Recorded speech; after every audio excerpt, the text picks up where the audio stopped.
Hey guys, welcome back to our channel village Vakeel Vasvi. మీరు కనుక village Vakeel Vasvi ఛానల్ని మొట్టమొదటిసారిగా చూస్తున్నట్లయితే ఖచ్చితంగా ఛానల్ సబ్స్క్రైబ్ చేసుకోండి, అలానే వీడియోకి లైక్ చేయండి. సో ఈరోజు వీడియోలో ఏంటంటే మీ అందరికీ తెలిసిందే, మనకి ఒక 3 చట్టాలు కొత్తగా వచ్చాయి. సో లోక్సభలో అమిత్ షా గారు ఇంట్రడ్యూస్ చేసిన తర్వాత అది మనకి కన్సెంట్ రావడం ప్రెసిడెంట్ నుంచి, అట్లనే అవి ఫోర్స్లోకి రావడం కూడా ఇట్లే జరిగిపోయింది. సో 2023 ఎనాక్ట్మెంట్ అండ్ July 1, 2024 నుంచి ఫోర్స్లోకి వచ్చేసాయి. అయితే ఇప్పుడు ఇది జనరల్గా ఇప్పుడు ఏఐబిఈకి అండ్ జేసీజే కంటే ఏ సిలబస్ చదవాలి అని చెప్పేసి వాళ్ళు ఇస్తారు అండ్ దాని ప్రకారం చూస్తాం. ఏఐబిఈకి మొన్న జరిగిన దాంట్లోనేమో 2 ఇచ్చేశారు. ఇప్పుడు రాబోయే జేసీజేకి ఏది ఇస్తారనేది ఇంకా తెలీదు. కానీ సెమిస్టర్స్లో ఉన్న వాళ్ళు, సో ఇప్పుడు బిఎన్ఎస్ కానీ, భారతీయ న్యాయ సంహిత, భారతీయ నాగరిక సురక్షా సంహిత, భారతీయ సాక్ష్య అధినియం, సో ఈ 3 ప్రీవియస్లీ వీటిని ఏమనే వాళ్ళం, ఐపీసీ, సిఆర్పిసి, ఎవిడెన్స్ అనేవాళ్ళం. అయితే మరి ఇప్పుడు సెమిస్టర్కి మాకు ఇప్పుడు ఈ సిలబస్ ఉంది, కానీ మెటీరియల్స్ లేవు. కొన్ని ఉన్నాయి, కొన్ని ఆర్డర్స్వి వచ్చాయి. అయితే ఇప్పుడు ఎలా చదవాలి ఇది అనేది చాలామందికి డౌట్ ఉంటుంది. ఎందుకంటే అంతకుముందు ఐపీసీ ఇంకా CrPC and evidence act previous ఆర్డర్స్వే ఉన్నాయి, కానీ సో ఇప్పుడు కొత్తగా ఇంకా ప్రింట్ అవ్వలేదు. బట్ నౌ మేము ఈ సెమిస్టర్లో ఉన్నాం, మేము ఎలా చదవాలి?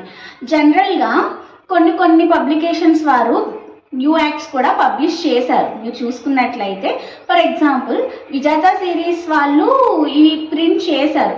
విజేత, if I'm not wrong, so వాళ్ళు ప్రింట్ చేశారు బిఎన్ఎస్కి సంబంధించి అండ్ బిఎన్ఎస్ఎస్ సంబంధించి అండ్ ఎవిడెన్స్ ఏదైతే బిఎస్ఏ ఉందో కొన్ని వచ్చాయి. బట్ ఎక్కువగా నేను ప్రిఫర్ చేసేది అయితే కనుక రేగా సూర్యరావు మెటీరియల్. సో ఎందుకంటే టెక్స్ట్ బుక్ అంటే క్వశ్చన్ అండ్ ఆన్సర్స్ ఎల్కేజీ పిల్లలా కాకుండా చక్కగా చాప్టర్ వైజ్గా ఉంటుంది కాబట్టి నేను ఎప్పుడూ కూడా ప్రిఫర్ చేస్తూ ఉండేది రేగా సూర్యరావు. అయితే దీనిలో ఇప్పుడు ఇవి న్యూ ఏదైతే ఉన్నాయో న్యూగా వచ్చినవి ప్రింట్ అవ్వలేదు. మీరేం చేయాలంటే యాక్చువల్గా మ్యాక్సిమం 98.5% సిలబస్ ఈ సేమ్. ఇంకా సెమిస్టర్కి చెప్పాలంటే 99% సేమ్ అనమాట. సో టాపిక్స్ కానివ్వండి, సో ఇప్పుడు టైప్స్ ఆఫ్ పనిష్మెంట్స్ అండ్ ఏదైనా సరే మీరు ఇప్పుడు ఏ టాపిక్స్ తీసుకున్న మెయింటెనెన్స్ సో సేమ్. సో దానిలో అయినా వైఫ్, చిల్డ్రన్, పేరెంట్స్ని మెయింటైన్ చేయాలి, దీనిలో సేమ్ సబ్జెక్ట్, ఎక్కడ కూడా మార్పులేదు కొన్ని. బట్ ఏమైందంటే ఫ్యూ చేంజెస్ చేశారు, అట్లనే సెక్షన్స్ను షఫిల్ చేశారు. అంటే ఒకప్పుడు 50లో ఉంటే ఇది ఇప్పుడు 100లో ఉండడం సంథింగ్ అట్లా. ఏమైందంటే సెక్షన్స్ మాత్రమే మారాయి. సో మీరు ఇప్పుడు ఎలా చదవాలంటే, ఇప్పుడు ఐపీసీ ఉందనుకోండి, సూర్యరావు మెటీరియల్, సిఆర్పిసి, ఎవిడెన్స్ తీసుకోండి. ఎందుకంటే ఇంకా ప్రింట్ కాల, కానీ మ్యాటర్ అనేది సేమే. ఇంకొక వేరే బుక్స్ పబ్లికేషన్స్ మీరు తీసుకుంటే అంత బాగోవు. కొన్ని మెటీరియల్స్ ఏంటంటే అంత బాగోవు అన్నమాట. మీరు సుజాత సిరీస్ తీసుకుంటే అది జస్ట్ క్వశ్చన్స్ అండ్ ఆన్సర్స్లా ఉంటుంది, సో అంత బాగోదు. అదే మీరు ఈ రేగా సూర్యరావు తీసుకున్నారనుకోండి, ఇప్పుడు టైప్స్ ఆఫ్ పనిష్మెంట్ కాన్సెప్ట్ కానీ, కైండ్స్, థియరీస్ అన్నీ సేమే. సో మీరు ఏం చేసుకోవాల్సి వస్తుంది, అప్పుడు అది నార్మల్గా చదివేస్తారు. అండ్ కొన్ని టాపిక్స్ ఉంటాయి కదా, అక్కడ ఏం చేస్తారంటే you better to buy bare acts, BNS, BNSS, BSA. Maximum అన్ని యూనివర్సిటీకి ఈ 3 సబ్జెక్ట్స్ ఒకటేసారి ఉంటాయి. కొన్ని దాంట్లకి బిఎన్ఎస్ ముందు, తర్వాత బిఎన్ఎస్ఎస్ అట్లా వస్తూ ఉంటాయి. సో మీరు ఏం చేస్తారంటే ప్రీవియస్గా పబ్లిష్ అయిన ఈ రేగా సూర్యరావు మెటీరియల్స్ కొనుక్కొని బేర్ యాక్ట్స్ కొనుక్కోండి. ఎక్కడైతే సెక్షన్స్ ఉందో ఆ సెక్షన్స్ మీరు చూసుకుంటే ఆ సెక్షన్స్ వరకు నోట్ చేసుకుంటే సరిపోద్ది. అట్లనే నేను మీకు ఒక లింక్ నా దగ్గర అవైలబుల్ ఉంటే డెఫినెట్గా డిస్క్రిప్షన్లో ఇస్తాను. దానిలో మీరు వెళ్ళి ఐపీసీది అనమాట అది. సో అది మీరు క్లిక్ చేసి ఓల్డ్ ఐపీసీ సెక్షన్ వస్తే న్యూ బిఎన్ఎస్ సెక్షన్స్ వస్తాయి. సో అట్లా ఐపీసీది ఉంది, అది నా దగ్గర అవైలబుల్గా ఉంటే మీకు ఇస్తా. లేకపోయినా సరే ఏంటంటే ఆ టాపిక్ చూసుకుని బేర్ యాక్ట్కి వెళ్ళిపోయి ఆ టాపిక్ సెక్షన్ ఎక్కడ ఉందో, సో ప్రతి చోట మీరు ఏ టాపిక్ అయితే నేర్చుకుంటున్నారో ఆ టాపిక్ అప్పుడు బిఎన్ఎస్ సెక్షన్స్ రాసుకోండి.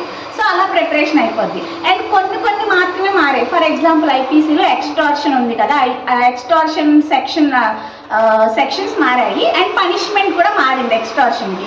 సో అది పనిష్మెంట్ ఒకటి యాడ్ చేసుకోవాలి. ఫస్ట్ ఆఫ్ ఆల్ మీరు ఏంటంటే ఏమేమి చేంజెస్ వచ్చాయని మీరు చూసుకుంటే వస్తుంది, అండ్ నేను కూడా చేయడానికి ట్రై చేస్తాను. సో అట్లా ఫ్యూ చేంజెస్ ఓన్లీ. కాబట్టి సెమిస్టర్ వాళ్ళకి ఎలాంటి ప్రాబ్లం లేదు. మీరు ప్రీవియస్గా ప్రింట్ అయిన ఎలాంటి బుక్స్ అయినా కానీ మీరు తీసుకోవచ్చు.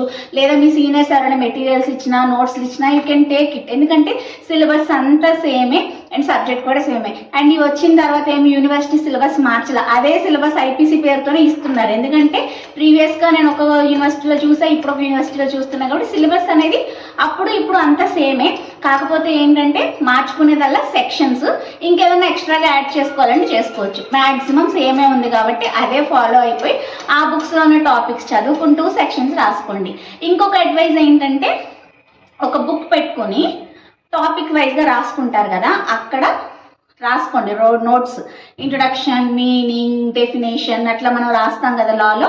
సో అవన్నీ యాడ్ చేసుకుని ఏం చేస్తారంటే ఎక్కడైతే సెక్షన్స్ ఉన్నాయో అవి మెన్షన్ చేయండి. అవి ఏ కేసులో రాయాలనుకుంటున్నారు రాయండి. అండ్ కేసులో చేంజ్ కాలేదు, ఎందుకంటే ఎప్పుడైనా కేసెస్ ఒకటే. సో కాబట్టి కేసులోస్ అవే, సబ్జెక్ట్ అదే, same syllabus, same topics, only మీరు సెక్షన్స్ మార్చుకోవాలి. అండ్ సిఆర్పిసికి వచ్చినట్లయితే అప్పుడు మెట్రోపాలిటన్ మ్యాజిస్ట్రేట్ అని అట్లా మనకి ఎలా అంటే క్లాసిఫికేషన్ ఉండేది, ఇప్పుడు జస్ట్ మనకి మ్యాజిస్ట్రేట్ అంతే. సో ఏంటంటే వాళ్ళు ఎలా మార్చారు అంటే జ్యుడిషియల్ మ్యాజిస్ట్రేట్ ఫస్ట్ క్లాస్, ఇక్కడ మళ్ళీ మెట్రోపాలిటన్ మ్యాజిస్ట్రేట్ అట్లా వేరియేషన్ ఉండేది. ఇప్పుడు వచ్చేసరికి only magistrate, judicial magistrate, that's it, no more metropolitan magistrate. అలా చిన్న చిన్న చేంజెస్ కొన్నే జరిగాయి కాబట్టి మీరు చేంజ్ కానిది కూడా అంత ప్రాబ్లం అయ్యేంతగా ఏం మారలేదు. They just intended to change the names of the previous acts, that's it. So ఇప్పుడు వాళ్ళు ఇండియన్ అనే పెట్టినా కూడా వాళ్ళు పెట్టిన పేర్లు ఏంటన్నట్లుగా కొంచెం అట్లా పాలిటిక్స్ జరిగి మార్చారు అంతే. కానీ ఆ ఉత్తిగా అట్లా నేమ్ ఒకటి మార్చేస్తే బాగుండేది, బట్ అలా ఉత్తిగా మారిస్తే బాగోదు అనుకున్నారో ఏమో కానీ సెక్షన్స్ని షఫల్ చేసి ఏదో అక్కడక్కడ ఒక్కటి అలా మార్చారు. కాబట్టి మీరు ఏం వర్రీ అవ్వక్కర్లేదు. అయ్యో మాకు ఇంకా బిఎస్సిది పబ్లికేషన్ మేము రెగ్యులర్గా చదువుకునే మెటీరియల్ దొరకలేదు, రేగా అనే కాదు, మీరు ప్రీవియస్కి ఏది ఫాలో అవుతున్నా దాని మీద ఇప్పుడు ఈ పబ్లికేషన్స్ రాకపోతే, ఎందుకంటే 2024 జూలై 1కే వచ్చింది కాబట్టి వాళ్ళు ఇంకా కొన్ని పబ్లిష్ చేయలేదు, కొంతమంది ఫాస్ట్గా ఉండి పబ్లిష్ చేసేసుకున్నారు. కాబట్టి మీరు దాని గురించి వర్రీ అయిపోయి ఎలా చదవాలి ఏంటి అని పెట్టుకోకండి. నేను చెప్పే ఫార్మాట్లో చక్కగా నోట్స్ అనేది రాసుకోండి. సో దట్ ఏంటంటే ఆ హెడ్డింగ్స్ అండ్ సబ్జెక్ట్స్ చదివేసుకుంటారు కదా, ఎగ్జామ్ ముందు ఆ సెక్షన్స్ మట్టికి రివిజన్ చేసుకోండి. ఎందుకంటే నోట్స్లో ఉందనుకోండి అదంతా తీసేసి లాస్ట్ డే బిఫోర్ ప్రిపరేషన్ అంతా అయిపోయిన తర్వాత ఒకసారి రివిజన్ చేస్తాను చూడండి, అప్పుడు ఓన్లీ ఈ బుక్ రివిజన్ చేయండి. టాపిక్ అంతా మైండ్లో అనుకోవాలి ఏంటి ఈ టాపిక్ ఏంటి అనేది. అండ్ కేసులో సెక్షన్స్, హెడ్డింగ్స్ మాత్రం నోట్స్ ఉండిపోవాలి. So I followed this trick అనుకుంటారు, టిప్ అనుకుంటారు, ఏదైనా సరే. సో దట్ చాలా ఈజీగా మనం గుర్తుపెట్టుకోవచ్చు, రాయొచ్చు. పదేసారి ఒకటే ఆ బుక్లోనే రివిజన్ చేయాలంటే ఇట్ విల్ టేక్ టైం. అలాగే మీ టైం కిల్ అయిపోతుంది, ఎందుకంటే ఇప్పుడు చదివిన సబ్జెక్ట్ చదివిన మనకి బుర్రలో ఉంటుంది. సో ఆ హెడ్డింగ్ గుర్తొస్తే ఆ టాపిక్ మనకి ఆటోమేటిక్గా గుర్తొస్తుంది. మనం మర్చిపోయేది సెక్షన్స్, కేస్ లాస్, హెడ్డింగ్స్ ఏం రాయాలనేది మర్చిపోతాం. కాబట్టి ప్రతి subject, not only these 3 subjects, ప్రతి సబ్జెక్టు కూడా ఆ హెడ్డింగ్స్, సెక్షన్స్, కేస్ లాస్ కనుక మీరు రాసుకున్నట్లయితే ట్రస్ట్ మీ మీరు ఇంకా ఈజీగా ఫీల్ అవుతారు. సో ఇది ఎలా అనిపించింది మీకు? ఒక సెమ్ రాసిన తర్వాత అయినా సరే మీరు వచ్చి కామెంట్ చేయండి, చాలా ఈజీగా అనిపిస్తుంది. అలాగే మీకు ఇంకా ఏమైనా డౌట్స్ ఉంటే వీటికి సంబంధించి తప్పకుండా కామెంట్స్లో షేర్ చేయండి. అండ్ నెక్స్ట్ వీడియోస్లో I will try to upload changes in IPC, BNS, CrPC and BNSS, evidence act and BSA. డెఫినెట్గా నేను ఏమి మేజర్ చేంజెస్ వచ్చాయి, what you have to remember and what you have to write on your examinations, డెఫినెట్గా I will be uploading videos on it. I will డెఫినెట్గా try చేస్తాను ఈ ఆస్పెక్ట్స్లో కూడా మీకు చేయడం కోసంగా.